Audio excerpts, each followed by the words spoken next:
मंच पर उपस्थित समाजवादी पार्टी के हमारे प्रत्याशी पूर्व सांसद ब्रजेंद्र सिंह जी, आपके बगल की लोकसभा के प्रत्याशी जसवीर वाल्मीकि जी, पार्टी के हमारी जिला अध्यक्ष श्रीमती लक्ष्मी धनगर, महासचिव मनोज यादव, पूर्व विधायक आदरणीय जफर आलम साहब, वीरेश यादव जी, राकेश सिंह जी, उस्मान खान, अब्दुल हमीद गौसी जी, राकेश सिंह जी, अज्जू इसाक जी, पूर्व जिलाध्यक्ष रसपाल सिंह जी, अशोक यादव जी, गिरीश यादव, साहिद सिद्दीकी जी, विनोद सविता जी, मुजाहिद किदवई जी, पार्टी के बड़े नेता आज लोधी से लेकर के बहुत सारे हमारे नेता, मैं जिन साथियों का नाम नहीं ले पा रहा हूं, बड़ी संख्या में हमारे सभी समाजवादी पार्टी के नेता जो मंच पर उपस्थित हैं, आम आदमी पार्टी के संगठन के सभी हमारे पदाधिकारी नेता, कांग्रेस पार्टी के पदाधिकारी और इस चुनावी जनसभा में आए हुए आदरणीय बुजुर्ग, माताएं, बहनें, नौजवान साथी और पत्रकार बंधुओं, मैं सबसे पहले आप सबका बहुत बहुत आभार प्रकट करना चाहता हूं। और दोपहर का वो समय है जिस समय सबसे ज्यादा गर्मी होती है, तापमान होता है। हमारा पंडाल भी उतना मजबूत नहीं है, लेकिन उसके बावजूद भी मैं देख रहा हूं जोश और उत्साह ऐसा दिखाई दे रहा है कि अलीगढ़ वाले इस बार सब रिकॉर्ड तोड़ने जा रहे हैं। अलीगढ़ वाले न केवल रिकॉर्ड तोड़ने जा रहे हैं, बल्कि एक नया रिकॉर्ड बनाने जा रहे हैं। 10 साल कोई छोटा मोटा समय नहीं होता है। 10 साल बहुत लंबा समय होता है। जिन्हें मौका दिया गया, जीत करके गए। दिल्ली में भी सरकार, यूपी में भी सरकार, और जनता की तरफ से आवाज आ रही है कि सांसद जी हाजिर हों और 10 साल का हिसाब किताब दें, 10 साल का हिसाब किताब दें। वैसे चुनाव के रुझान तो बाद में आते हैं, लेकिन अभी दिल्ली वालों का और लखनऊ वालों का आपने भाषण सुना होगा। चुनाव के रुझान आने लगे हैं, चुनाव के रुझान आने लगे हैं। और चाहे उत्तर प्रदेश हो, देश हो, इंडिया गठबंधन की चर्चा होने लगी है। जो पश्चिम से हवा चली है, जो पश्चिम के लोगों ने मतदान किया है, उस मतदान ने ऐलान कर दिया है कि भारतीय जनता पार्टी का इस बार सफाया होने जा रहा है। मैं अलीगढ़ वालों से कहूंगा कि एक ऐसा ताला बनाओ, हम सब लोग मिलकर के भाजपा के गलत मंसूबे हमेशा हमेशा के लिए ताला लगा दें। ये जो मंसूबे हैं उनके नफरत फैलाने के, ऐसा ताला लगा देना कि हमेशा हमेशा के लिए नफरत बंद हो जाए। और अलीगढ़ ने कभी एक बार नहीं, न जाने कितनी बार सौहार्द का परिचय दिया है, भाईचारा का परिचय दिया है। ये जो हमारी मिली जुली संस्कृति है, जहां हम लोग मिलजुल करके रहते हैं। जो लोग सत्ता से बाहर जाने वाले हैं, उनके भाषणों में चुनाव के परिणाम का रुझान दिखाई देने लगा है। इन्होंने मन की बात तो की है, ये जो बातें निकल के आ रही हैं, जो दूसरों पे थोपी जा रही हैं, दरअसल इनकी मन की बात है। और जो मन की बात आ रही है, हम उनसे कहना चाहते हैं कि अब समय आ गया है, अब संविधान की बात हो।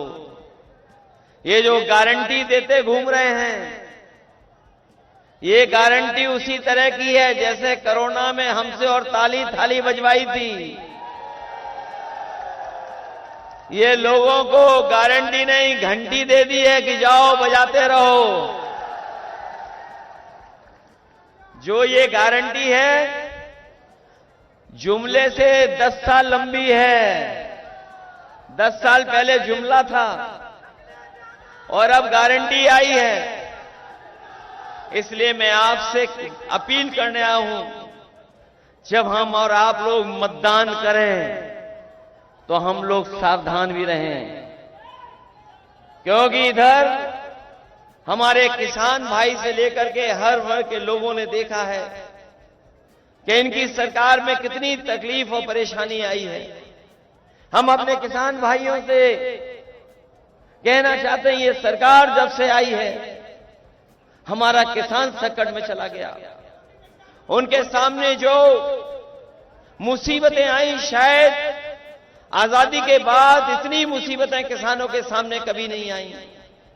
और मैं याद दिलाना चाहता हूं कि जब कोरोना था, जब सब कुछ बंद हो गया, अगर कोई खेतों पे जाकर के अन्न पैदा कर रहा था तो वो हमारे किसान और हमारे किसान के बेटे जाकर के अन्न पैदा कर रहे थे।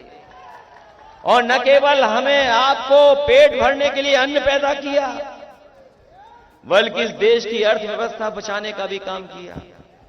ये लोग धोखे से काले कानून लाए थे। हमारे किसान जानते होंगे, पूरे प्रदेश और देश के किसान दिल्ली जाकर के इस सरकार के खिलाफ खड़े हो। साल में जो सरकारी आंकड़ा बताता है, एनसीआरबी का आंकड़ा बताता है, गरीबी के कारण और हमारे किसान अपनी परेशानी के कारण 1 लाख किसान ने आत्महत्या कर ली। क्या जवाब है सरकार के पास? कोई जवाब है सरकार के पास? जहां किसान दुखी है, वहीं हमारा नौजवान जानता होगा, मेहनत करके, पढ़ाई लिख करके, अच्छी कोचिंग करके जब वो नौकरी पे गया, परीक्षा लिखी, लेकिन सरकार में पेपर लीक हो गया। ये नौजवान जानते होंगे कोई एक पेपर लीक नहीं हुआ है। अभी तक जितनी भी उत्तर प्रदेश की परीक्षाएं हुई हैं, सब परीक्षाओं के पेपर लीक करा दिए। और पुलिस भर्ती को लेकर के जब हमारे नौजवान तैयारी कर करके गए, उन्हें लगा कि उनका भविष्य बन जाएगा, उन्हें नौकरी मिल जाएगी सरकारी। सरकार ने भरोसा दिलाया कि हमने पूरा इंतजाम किया है सुरक्षा का, कोई पेपर लीक नहीं होगा। लेकिन जब नौजवान परीक्षा देकर के घर लौटे, उन्हें पता लगा कि पेपर लीक हो गया है। कुछ लोगों को पेपर पहले ही मिल गया था। सरकार घबरा गई। अगर लाखों नौजवानों को 100 में से 100 नंबर मिल गए, पूरे के पूरे नंबर मिल गए, तो कैसे नौजवानों को नौकरी देंगे? इस घबराहट के कारण और नौजवान चाहता था कि परीक्षा कैंसिल हो। इनका पेपर लीक हुआ, परीक्षा कैंसिल हो गई। सोचिए नौजवान साथियों, आपका 1/3 जीवन इस सरकार ने बर्बाद किया है। बताओ, 1/3 जीवन इस सरकार में बर्बाद हो गया, आपका कि नहीं बर्बाद हो गया? आपका जीवन से खिलवाड़ करने का काम अगर कोई कर रहा तो ये सरकार कर रही है। इनकी नीयत नहीं है नौकरी देने की, और अगर नीयत नौकरी की होती तो बताओ, अग्निवीर जैसी व्यवस्था लागू करती है सरकार। ये अग्निवीर व्यवस्था क्या है? आधी अधूरी है नौकरी। ये कोई पक्की नौकरी नहीं है। हमारा नौजवान पक्की नौकरी चाहता है और पक्की नौकरी कर करके देश की रक्षा करना चाहता है, वर्दी पहन करके सम्मान के साथ जीना चाहता है। लेकिन ये सरकार अग्निवीर जैसी व्यवस्था ला करके हमारे नौजवानों का भविष्य छीनने का काम कर रही है। मैं अपने नौजवानों को कह के जा रहा हूं, समाजवादी पार्टी और इंडिया गठबंधन ने तय कर लिया है, हमारे नौजवानों ने जो खोया है, केवल खोई नहीं है नौकरी।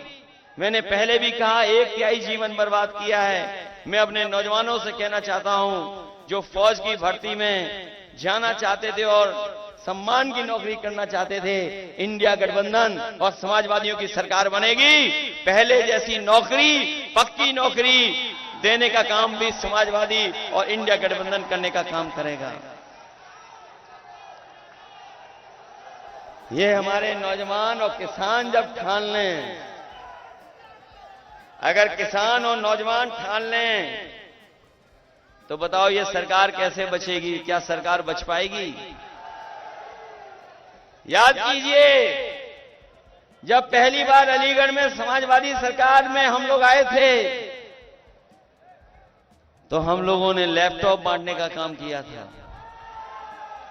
लैपटॉप बांटे थे अलीगढ़ में आकर के, और इसलिए बांटे थे क्योंकि हमारे नौजवानों का भविष्य बन जाए, पढ़ लिख करके आगे बढ़े। और ऐसे लैपटॉप दिए कि आज 7 साल बाद भी जिसके घर परिवार में होगा वो अगर चलाता होगा तो बताओ हमारी और नेताजी की फोटो दिखाई देती है कि नहीं दिखाई देती है? 7 साल बाद भी चल रहा है। और मैं अभी कहना चाहता हूं, अभी कुछ दिन पहले प्रधानमंत्री और बिल गेट्स वापस में बैठ करके बातचीत कर रहे थे, और आपने अखबार में पढ़ा होगा कि अमेरिका के जो उद्योगपति आए थे उन्होंने कहा कि अगर हमें डिजिटल डिवाइड के लिए कोई भी फैसला लेना पड़ेगा उसमें हम भारत सरकार का सहयोग करेंगे। और जब मैंने वो खबर पढ़ी और उसके बाद हमारे किसी साथी ने बताया कि जो लैपटॉप आपने बांटा, आज अमेरिका में कई स्टेट में, कई शहरों में लैपटॉप बांटा जा रहा है। सोचो, समाजवादियों ने 7 साल पहले बांटा था और आज अमेरिका में भी बांटा जा रहा है। अगर बच्चों को, उनके भविष्य को बनाने के लिए, पढ़ाई लिखाई में आगे बढ़ने के लिए, दुनिया से जुड़ने के लिए अगर सबसे बड़ा काम अगर किसी ने किया था तो समाजवादियों ने लैपटॉप बांट करके दिखाया था। उसकी भी नकल की, इस सरकार ने नकल कर ली उसकी भी। हम लोगों ने इतना बड़ा लैपटॉप दिया, हमारे मुख्यमंत्री ने इतना छोटा दे दिया कुछ, और उंगली घिसते रहिए, चलेगा कि नहीं चलेगा इसका कोई भरोसा नहीं है। आपको याद होगा यहां पर बिजली का कारखाना सबसे बड़ा किसी ने लगाया तो समाजवादियों ने लगाया। हरदोगंज में 660 सुपर क्रिटिकल प्लांट, हम लोग तो नाम भी ले लेते हैं। जब यहां पर बीजेपी के लोग आए तो मुझे लगा कि इस बिजली के कारखाने का नाम लिया जाएगा और समाजवादियों को धन्यवाद दिया जाएगा, लेकिन न नाम लिया न धन्यवाद दिया। हमें खुशी है इस बात की, जो समाजवादी सरकार में बिजली का कारखाना लगा था, न केवल उत्तर प्रदेश में आम लोगों को बिजली दे रहा है, वो जो कारखाना लगा है न जाने हजारों नौजवानों को और मिलकर के कुल मिलाकर के हजारों लोगों को नौकरी मिली है। और जो आज 24 घंटे बिजली मिल रही है, अगर सबसे बड़ा योगदान, सबसे ज्यादा सब स्टेशन बनाने का और बिजली कारखाने का लगाने का अगर किसी ने फैसला लिया था तो समाजवादियों ने लिया। उसी का परिणाम है कि आज उत्तर प्रदेश में बिजली ज्यादा बन रही है और ज्यादा मिल रही है। इन्होंने केवल एक काम किया, बिजली महंगी कर दी और मीटर लगा दिए। इनके 2 नंबर वाले नेता एक दिन भाषण में दे रहे थे, आप गूगल करके देख लेना। उन्होंने कहा था कि हम फ्री बिजली देंगे, फ्री बिजली देंगे। क्या बताओ फ्री बिजली मिल रही है कहीं? ये आप पार्टी वाले फ्री बिजली दे रहे गरीबों को, दिल्ली में नहीं दे रहे हैं। और हम लोगों ने कहा था कि 300 यूनिट फ्री देंगे कि नहीं देंगे, लेकिन इन्होंने हमारे गरीबों से भी मीटर लगा के बिजली वसूलने का काम शुरू कर दिया है। ये सड़क पर जो एम्बुलेंस चलती है, ये जो गरीबों की मदद के लिए पहुंच जाती है, आप फोन करते थे एम्बुलेंस पहुंच जाती थी, मदद करती थी गांवों में भी जाकर के। बताओ एम्बुलेंस वाली व्यवस्था इन्होंने खराब कर दी कि नहीं कर दी? 10 साल दिल्ली वालों ने कोई एम्बुलेंस बढ़ाई क्या? और न केवल हमारी समाजवादियों की दी हुई एम्बुलेंस बढ़ा दी, वो खराब कर दी। और अस्पताल से लेकर के जिला अस्पताल में कहीं इलाज नहीं मिल पा रहा गरीबों को, न दवाई है न इलाज है। और अगर कोई गरीब पहुंच भी जाता है तो उसे सीधा सीधा कह देते हैं जाओ प्राइवेट अस्पताल में वहीं इलाज कराओ, सरकारी अस्पताल में कोई इलाज नहीं है। ये दुर्दशा पैदा की है। और न केवल ये, बल्कि पुलिस के लिए हम लोगों ने 100 नंबर एक अच्छी व्यवस्था दी थी।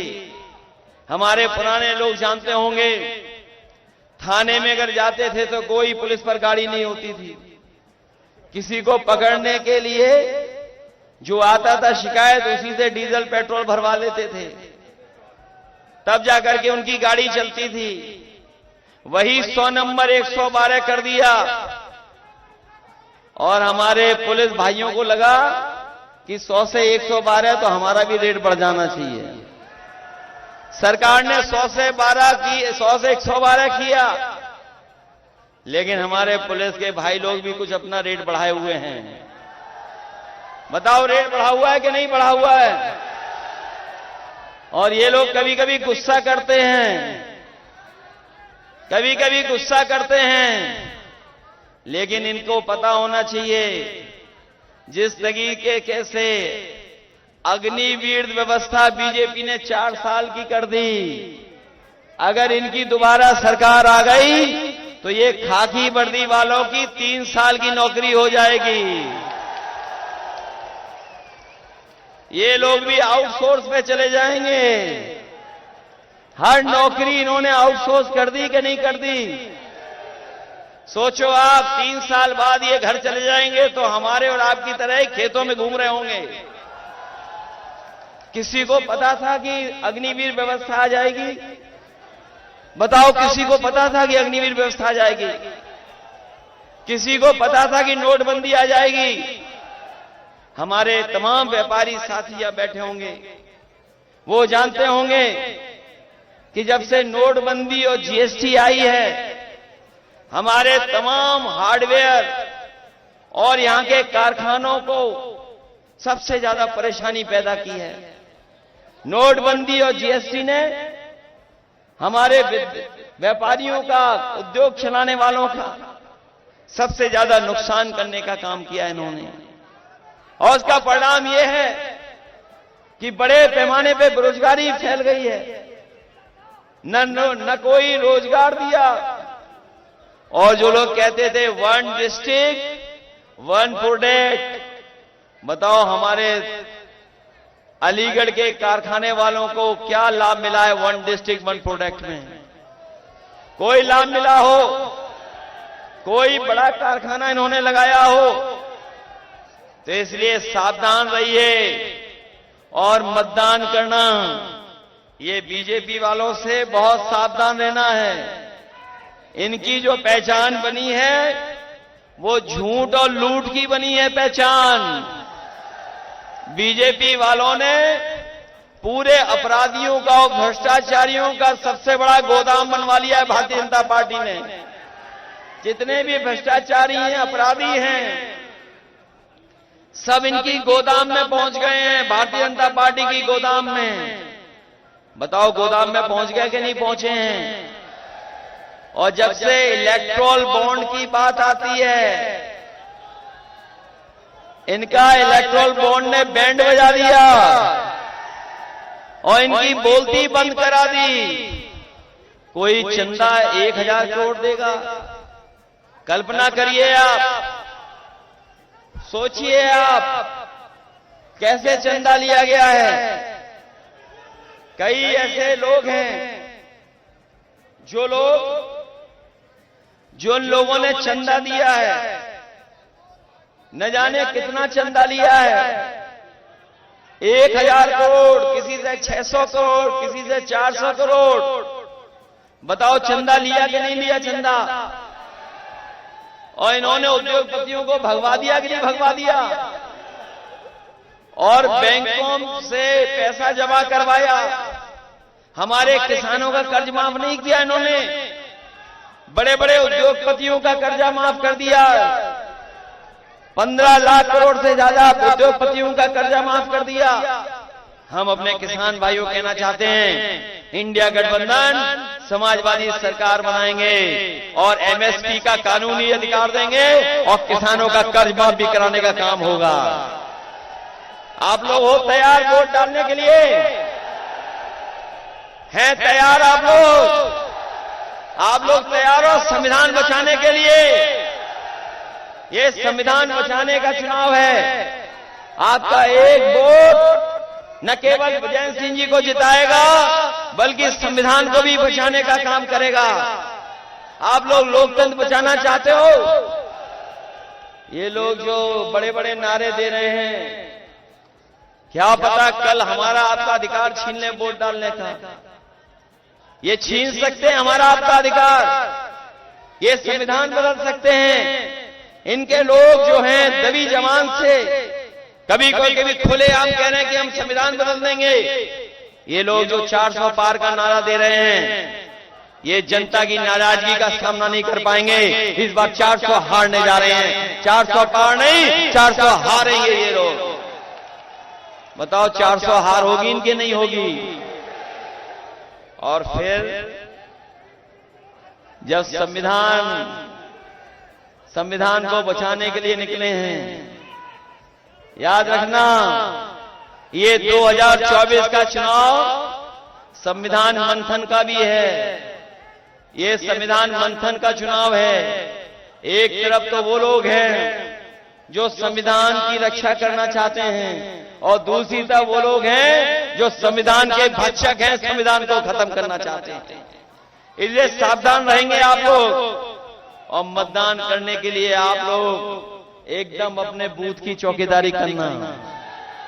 चौकीदारी करोगे अपने बूथ की, क्योंकि चौकीदारी नहीं की तो ये बीजेपी वाले धोखा दे सकते हैं। और हम इन्हें बताना चाहते हैं, जो 10 साल सांसद रहे हैं बीजेपी के लोग, जो सांसद चुन करके इस बार इनका सब गणित फेल कर दिया नौजवानों ने, और सब गणित फेल कर दिया किसानों ने। नौजवानों ने जो गणित फेल किया है उसकी भरपाई नहीं हो पा रही है।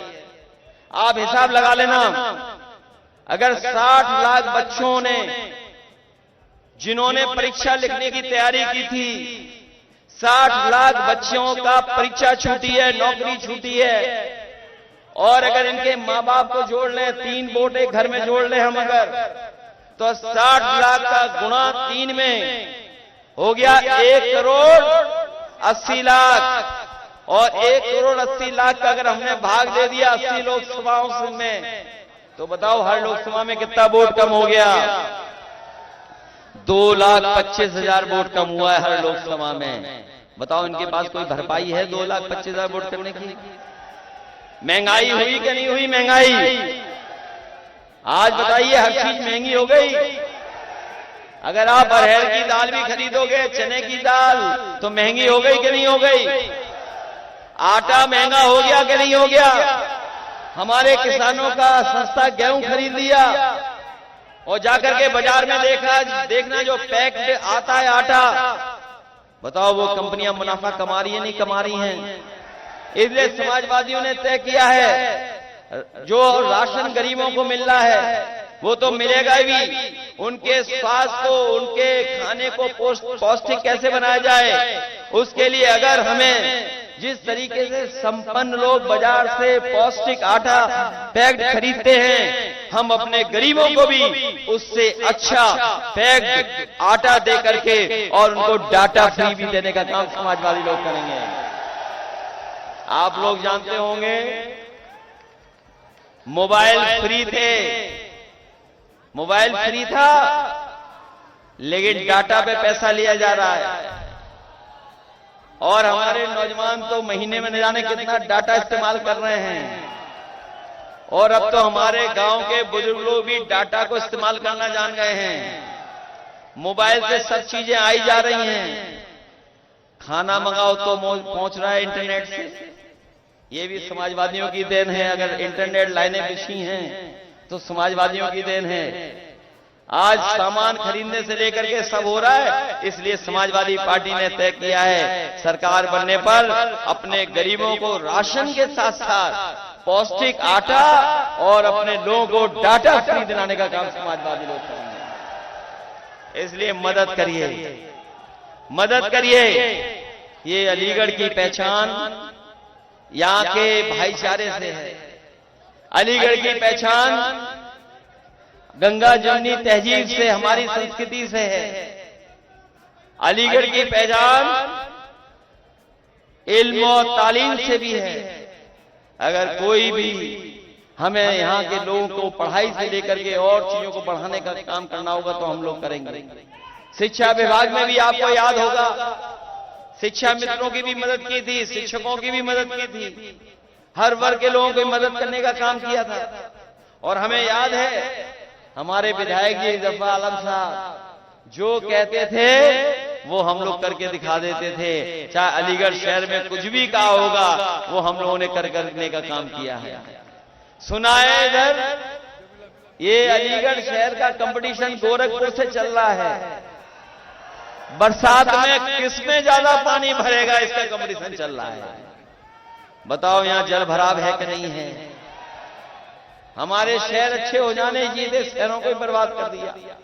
जहां गांव बर्बाद कर दिए, किसानों को अपनी रखवाली करनी पड़ रही खेतों की। बताओ रखवाली करनी पड़ रही कि नहीं करनी पड़ रही है। इसलिए आप सब लोग हमारी मदद करना। जोश और उत्साह तो बता रहा है कि अभी तक की मैं जानता हूं कि अलीगढ़ से जो संदेश जा रहा है वो लाखों लाख से वोट से जीतने वाला जा रहा है। वैसे तो ये सांसद रह चुके हैं, सांसद रह चुके हैं। इस बार पूर्वी हट रहा है और साइकिल से पहली बार लोकसभा में प्रत्याशी पहुंच रहा है, सांसद पहुंच रहा है, इंडिया गठबंधन का पहुंच रहा है सांसद। मैं जानता हूं अभी पर्ची से लेकर के बहुत सारी चीजें पूरी नहीं हुई हैं, वो तो बांटी जाएंगी। लेकिन हम अपने सभासद साथियों से कहना चाहते हैं कि आप लोग बहुत जिम्मेदारी से लड़े हैं। सब लोग मिलकर के हमारी मदद करना। आने वाले समय में हम अपने जिम्मेदार कार्यकर्ताओं का अगर सम्मान करना पड़ेगा तो सम्मान करने का काम भी अलग से करेंगे, जिससे हमारे कार्यकर्ताओं का मनोबल बढ़े। मैं इन्हीं शब्दों के साथ एक बार फिर अपने भारतीय किसान रक्षा दल और अपने हरपाल सिंह जी का जो हमें सहयोग और समर्थन दे रहे हैं कई मुद्दों पर, मैं उनका धन्यवाद देता हूं। साथ ही साथ और साथियों ने जो हमें सुझाव दिए हैं कि शिक्षा का जहां अलीगढ़ मुस्लिम यूनिवर्सिटी को और तमाम अगर पढ़ाई को लेकर के और भी सरकारी कुछ यूनिवर्सिटी बनाने का और हायर एजुकेशन का कुछ बड़े फैसले लेने होंगे तो हम अपने नौजवानों को कहना चाहते हैं इस सरकार ने तो आपका 1/3 जीवन बर्बाद कर दिया है। जब कभी समाजवादी सरकार आएगी, आज के समय के हिसाब से जो दुनिया में कोर्स चल रहे हैं, जिन कोर्सों के माध्यम से आप एक सम्मान की नौकरी और सम्मान का रोजगार पा सकते हैं, उस दिशा में हम लोग काम करेंगे जिससे कि अपने नौजवानों का भविष्य बन सके। इन्हीं शब्दों के साथ, इस उम्मीद और भरोसे के साथ कि हमारी पार्टी के दोनों लोकसभा हाथरस और लोकसभा अलीगढ़ को ऐतिहासिक वोटों से जिता देना, मैं अपने सभी आए हुए समाजवादी साथियों का बहुत बहुत आभारी हूं। बहुत बहुत धन्यवाद। इस उम्मीद और इस भरोसे के साथ कि आप सब लोग मिलकर के समाजवादी पार्टी और इंडिया गठबंधन को ऐतिहासिक वोटों से जिता देंगे। आप सबको बहुत बहुत बधाई, बहुत बहुत धन्यवाद आपका। आपको ये खबर कैसी लगी है उस पर अपनी राय कमेंट बॉक्स में जाकर जरूर दें। अभी तक हमारे चैनल को आपने सब्सक्राइब ना किया हो तो सब्सक्राइब बटन पर क्लिक करें, बेल आइकन को प्रेस करें, जिससे कि हमारी पढ़ने वाली प्रत्येक खबर का नया नोटिफिकेशन सबसे पहले आपको प्राप्त हो। आपसे निवेदन है कि अभी तक हमको ज्वाइन ना किया हो तो ज्वाइन बटन पर क्लिक करके ज्वाइन कर सकते हैं। हम फिर मिलेंगे एक नई खबर के साथ, तब तक आप हमको इजाज़त दीजिए। जय भारत, जय हिंद।